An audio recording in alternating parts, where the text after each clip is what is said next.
Empowered people make informed decisions that lead to living a life without regret. This is Sarah and Shawna Woods from Atlanta Divorce Law Group, and this is the Happily Ever After Divorce Podcast. Welcome to the Happily Ever After Divorce Podcast. This is Sarah with Atlanta Divorce Law Group, and I am joined by our managing partner, Shawna Woods. Shawna, today we're going to talk about entitlements. Are they good? Are they bad? Are they necessary in a relationship? Entitlement has recently received a pretty negative connotation. There's a lot of content out there that says how bad entitlement it is to have a sense of entitlement. Entitlement is the killer to growth, and entitlement sets expectations that deprives you of growing. So I'm sure you looked up the definition.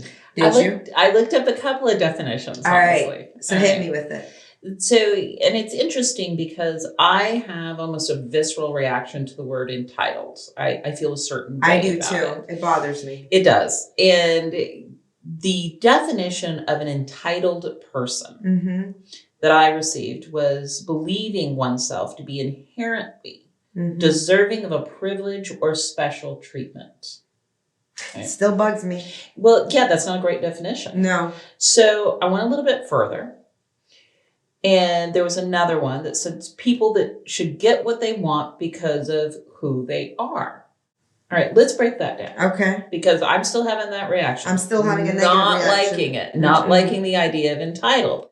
And I played with this in my head and I said, oh, how can I play the devil's advocate here? How can I say what if someone believes they are entitled to something, how can that be an okay or a actually positive thing? Well, let's break it down. I am entitled to your respect as your partner. I am entitled to your loyalty as your partner. Entitled to your love. I am entitled to love entitled as your partner. To safety with you. Right. I think where we go astray a lot when people are feeling entitled is because we don't feel that they earned it. Right. Right. And in a relationship in particular, do we feel more entitled than our partner to have a certain thing? Are feelings more important than our partner's feelings? So entitlement to me, from what the definition you described, is that basically something that, like you said, it's inherent. You didn't work for it. You didn't have to do anything for it. As just a product of you being, you should receive this. Which goes against pretty much everything I've done in my life. But like you too, worked for every little thing in my life. However, are there inherent entitlements, right? Are there inherent entitlements with being a woman? Are there inherent entitlements with being a spouse? Are there inherent entitlements with being a child or a parent? That's what I find fascinating and don't have an answer to. And I'll tell you where this came to me. My good friend Lee, who you know as well, she's worked with us. We got on a phone call one day and she said, is there anything that you feel entitled to as a parent from your school? Now, this segment isn't going to be about entitlements from the education system, but it just blew my mind the way she phrased that to think, man, entitlement has such a negative word. I never use it. Only do I use it in a negative way, right? To sort of judge something.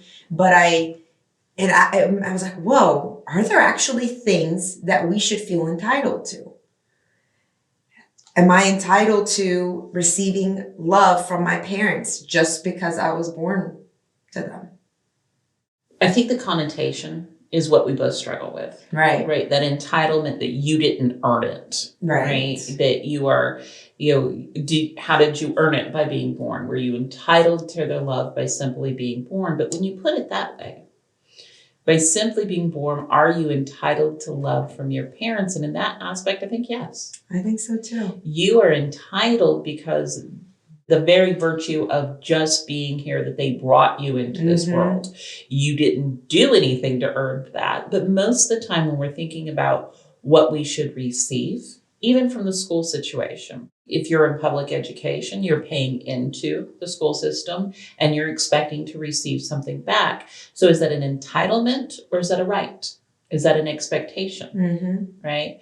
Struggle with the word entitlement when people are talking about Social Security as well. And it is an entitlement under the definition, but we all pay into it, right? So it is receiving back what we have all paid into and expect.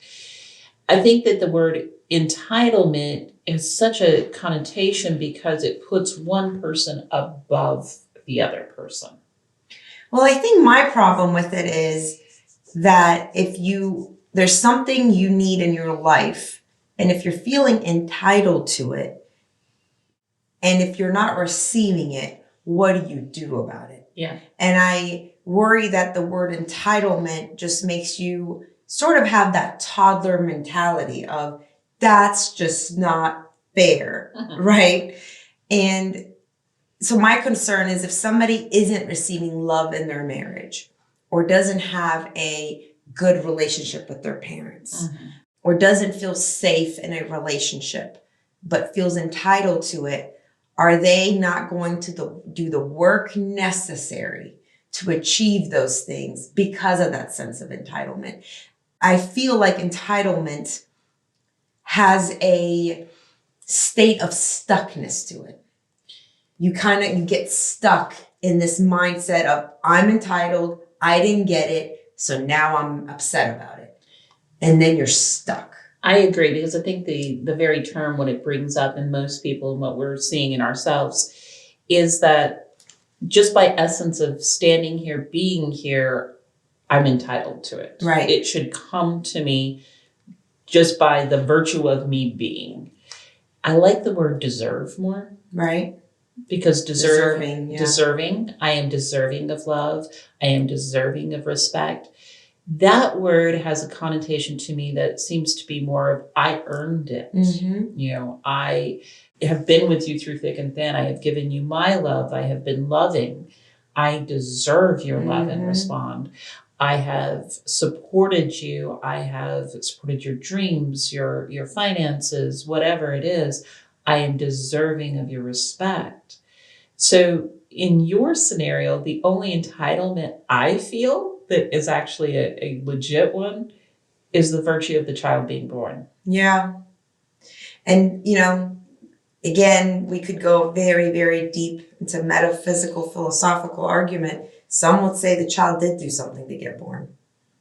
There's a whole school of thought there as well that the child it was a choice even for the child to be born. We don't have to knock that out today, but I just want to represent that idea out there as well.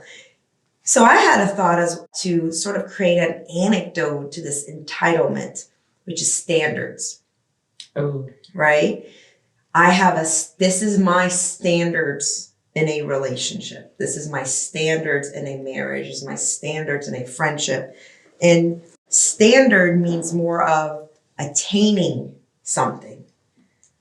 There's an attainment to it, an attainment of something of a higher value, and you can raise it. It's a measurement, which doesn't mean your job is done just by saying, I want it, it's mine, I'm entitled. You can always grow with your standards. As you raise your standards, you're willing to do the work it takes, roll up your sleeve to do the work it takes to be somebody that is deserving, to use your word, of this standard to be in your marriage, of this standard to be in your relationship, or these are my standards for the school that I want my child in.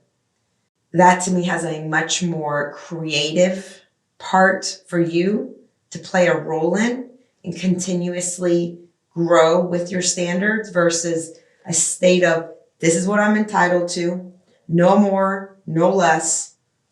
And if I don't get it, I'm going to keep standing in this space and just cross my arms and pout my lips. Exactly. That's the visual, isn't it? That is the visual of entitlement is I'm not going to do anything. And I think it goes back to our boundary conversation that we've had previously, is if I have a standard and you're not meeting my standard, It is up to me to decide Yes. what I do if you are not meeting my standard. Right. You can lower your standard. Not probably what I would do. You can say you need to meet my standard, or this is what happens, and right? it's your choice. It's your choice. It is the person's personal choice.